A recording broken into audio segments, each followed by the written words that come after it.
When I attended Crippled Children's Hospital and School in Sioux Falls, and I know I said in a previous episode that I hated pretty much all my time there, but that isn't entirely true. There was one real highlight, and that was industrial arts and science, taught by my mentor, and I guess in a way my Yoda, Mr. McCoy. Uh, Really a good teacher. He had a very good way about him, and I was one of those that he saw things in me that I never saw in me. That he helped me and mentored me in ways and things that I never even understood so much at the time. Uh, Taught me everything from running the different lathes, the wood lathe, the metal lathe. I was one of the few that got to do that. Welding, both acetylene and arc welding, which was, interesting, and a lot of things like that. I was the student who he had, he's had one around that would fix the equipment and stuff, and he taught me how to fix the jigsaw, and then the bandsaw, replacing the saw blades, the bands, and sometimes they would break, and we were kind of operating on a short shoestrings type budget, so I would weld the blades together and things like that, and which is a bit of a trick because you have to do butt end to butt end. You can't lay them over the top of each other, or the cuts won't be very good. And other things that he taught me, photography. There was a dark room in the school, and black and white only, but that was okay. I took a lot of pictures with my uh, Kodak Instamatic 104 camera, and developed the film myself and things like that. And in fact, the darkroom was in a way maybe my fortress of solitude. I used to go in there different times. Sometimes I would be working on things, and sometimes I'd just be sitting in there reading or something like that, just a way to get away from people.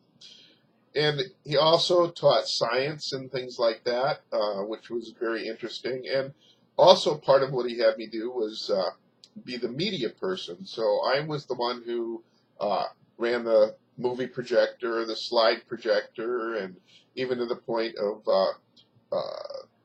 when the film would break, I would splice them together and things like that. And I learned how to do all of that, and to the point where they actually sent me out to different places where they would show the film about the school that had been made, and more than once during those I would have to splice the film out on site and things like that, and just a lot of things that I did, that Mr. McCoy saw that in me and had me do. One of them was when he uh, taught me how to take pictures and things like that, and there was a couple times when it really made a difference. One, for example, there was a meeting where they were giving some of the volunteers awards, and all of the people who normally took pictures were going to be gone, and he suggested that they have me take pictures, and it was kind of interesting that there was a couple other teachers who thought maybe that was a big mistake,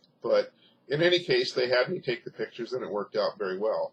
Probably the most important thing, though, that he really taught me, got me started on, was electronics, and had me taught me how to solder and do all kinds of things, and worked with. He had this very old radio there, and some other radios, and helped. I actually fixed a couple here and there, and when my turntable, my record player that my parents gave me for Christmas, when the amplifier burned out on it, I actually figured out with a little of his help how to tap into it and connect it to an old radio that the tuner part of the radio didn't work, but the amplifier did, and it was an old vacuum tube radio, and I actually was able to part that together, and that led to my lifelong getting into electronics and later into computers, where I really could make a difference, and then led to my uh, 32 years teaching at South Dakota State University, mostly in electronics,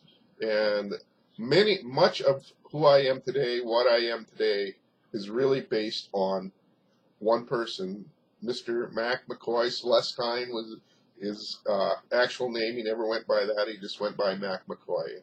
And I feel bad that I never got a chance to really thank him. I did run into him a few years later, about 10 years after I graduated, at a event in Howard, South Dakota, and we did talk a little bit, but this was before I determined to go back to school and stuff. And honestly, part of what drove me to decide I needed to go back to college and needed to actually try to be successful was that time talking to him. And again, I wish I had had the chance to tell him about it.